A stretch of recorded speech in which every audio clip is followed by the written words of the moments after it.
Ocean ആർട്സിന്റെ ആഭിമുഖ്യത്തിൽ ഇന്നിവിടെ സംഘടിപ്പിച്ച ഈ ചിത്രരചന എന്ന് പറയുന്നത് നമ്മളെ സംബന്ധിച്ചിടത്തോളം നൊസ്റ്റാൾജിക് ആയ അല്ലെങ്കിൽ ജീവനുള്ള ചിത്രങ്ങളാണ് ഈ ചിത്രങ്ങൾ.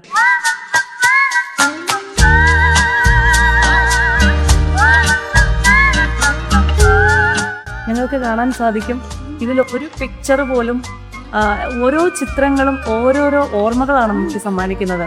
അത്തരത്തിൽ കടൽ അളവുകളെ കലാകാരന്മാരുടെ അവരുടെ ഒരു കഴിവിൻ്റെ അടിസ്ഥാനത്തിൽ ക്യാൻവാസിൽ എത്തിച്ചുകൊണ്ട് നമ്മുടെ കുഞ്ഞു മക്കൾ നമുക്കിന്ന് തന്നിരിക്കുന്നത് വലിയൊരു അറിവിൻ്റെ തന്നെ ഒരു ഗിഫ്റ്റ് എന്ന് പറയാം.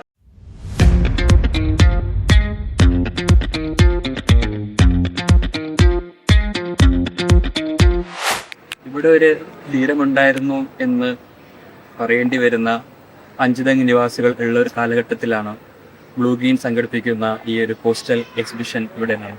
പോസ്റ്റലിലെ കുട്ടികൾ വരച്ചുണ്ടാക്കിയ ഇവരുടെ ഈ ചിത്രത്തിൽ നിന്ന് അവർ ഇന്നത്തെ തീരദേശ നിവാസികൾ അല്ലെങ്കിൽ ഫിഷർമെൻസ് അനുഭവിക്കുന്ന വളരെ റിയലിസ്റ്റിക് ആയിട്ടുള്ള ഒരുപാട് ചിത്രീകരണങ്ങൾ നടന്നിട്ട് പുതിയ തലമുറ മത്സ്യത്തൊഴിലാളി എന്ന് പറയുന്ന ഒരു ഐഡൻറ്റിറ്റിനെ വളരെയേറെ മാറ്റി നിർത്താൻ ആലോചിക്കുന്ന ഒരു ഘട്ടത്തിൽ വളരെ ശക്തമായി തന്നെ ഈ ഒരു ചിത്രങ്ങളിലൂടെ അവരനുഭവിക്കുന്ന പ്രശ്നങ്ങളും ക്രിംസ്റ്റൻസും അതിൻ്റെ ഭംഗിയുമൊക്കെ വളരെ മുമ്പ് തന്നെ കടലിൻ്റെ ഭംഗി മാത്രം ഒപ്പിക്കൊണ്ടിരുന്ന ചിത്രങ്ങൾ കണ്ടിരുന്ന നമ്മൾ ഇന്ന് അവിടുത്തെ പ്രശ്നങ്ങളും അവിടുത്തെ പ്രോബ്ലംസും ഒക്കെ കുട്ടികൾ വരയിലൂടെ ചിത്രീകരിക്കുകയാണ്.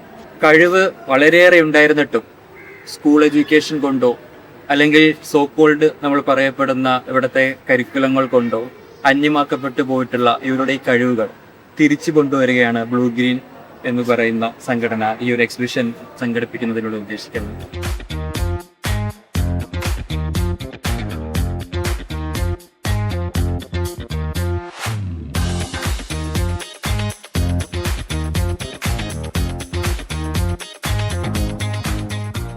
ഓഷൻ ആർട്സ് സംഘടിപ്പിച്ച ഇന്നത്തെ എക്സിബിഷൻ ഞാൻ കാണുവാനായിട്ടാണ് ഈ സ്ഥലത്തെത്തിയിരിക്കുന്നത്.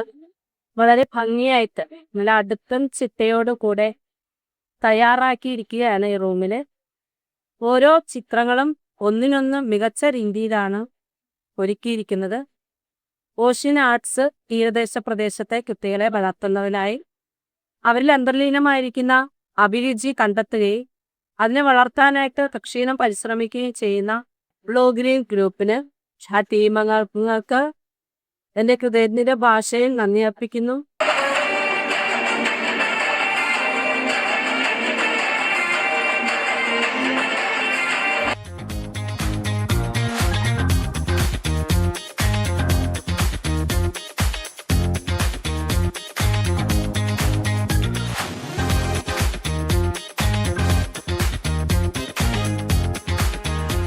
ഇപ്പോഴൊക്കെ എനിക്ക് അറിയത്തില്ല കരമടിയുടെ എത്ര ആൾക്കാർ ഉണ്ടെന്ന് എനിക്കറിയത്തില്ല. പക്ഷെ ആ കാലത്ത് കുറച്ച് നാളുകൾക്ക് മുമ്പ് വരെ ഈ കരമടി എല്ലാവരും ഇത് ആസ്വദിക്കുന്ന കുട്ടികളൊക്കെ ആണെങ്കിൽ ഫ്രീ ആയിട്ടുള്ള സമയങ്ങളിലൊക്കെ പോയി ഇങ്ങനെ കരമടി വിളയ്ക്കുന്ന ഒരു പതിവുണ്ടായിരുന്നു.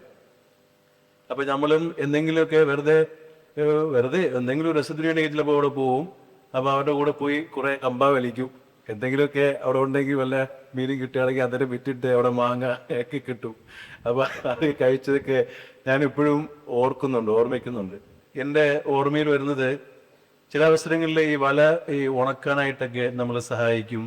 ഇനി ഈ നൊത്തോലിയുടെ സീസണൊക്കെ ഉണ്ടെങ്കിൽ ഈ സാധാരണ പണ്ട് തീരങ്ങളുണ്ടല്ലോ, കടപ്പുറവും തീരം ഉണ്ടായിരുന്നു, അവിടെ ഇവർ ഉണക്കാനൊക്കെ ഇടും.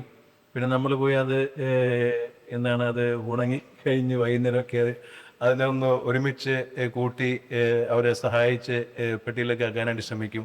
ഇന്ന് ഈ പറയുന്ന ഈ ആർട്ടിലൂടെ കലാരൂപങ്ങളിലൂടെ നിങ്ങൾ ഇത് വരച്ച് ഞാൻ വെറുതെ ഒന്ന് കണ്ണോടിച്ചു പോയപ്പോൾ എൻ്റെ ഓർമ്മകൾ എൻ്റെ കുഞ്ഞുനാളിലെ എൻ്റെ കുട്ടിക്കാലത്തേക്കുള്ള ഓർമ്മകളിലേക്കാണ് ഞാൻ തിരിച്ചു പോയത്.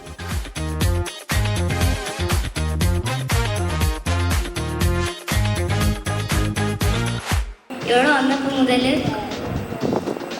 എനിക്ക് ഭയങ്കര എക്സൈറ്റ്മെൻ്റ് ആയിരുന്നു. കണ്ടപ്പോൾ ഞാൻ നല്ല വീട്ടിൽ അടിപൊളി പടങ്ങളായിരുന്നു. ഫുഡ് എനിക്ക് പറയാനുണ്ട്, അത് സൂപ്പറായിരുന്നു. ഭയങ്കര അതിഗംഭീരം. ഇതേപോലെ ഇനിയും എക്സിബിഷൻ വരാം.